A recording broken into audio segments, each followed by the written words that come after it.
If your horse spends time in a stall, you should clean it out daily to prevent skin, respiratory, and hoof problems.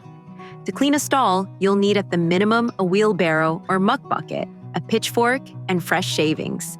First, use the pitchfork to remove soiled hay and visible manure and urine spots and toss it in your muck bucket.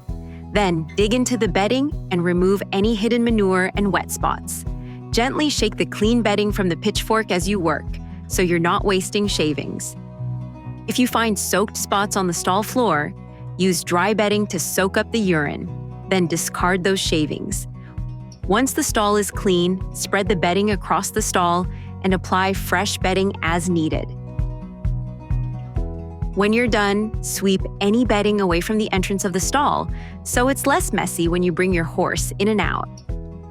This chore should take about 10 to 20 minutes to complete once you get the hang of it.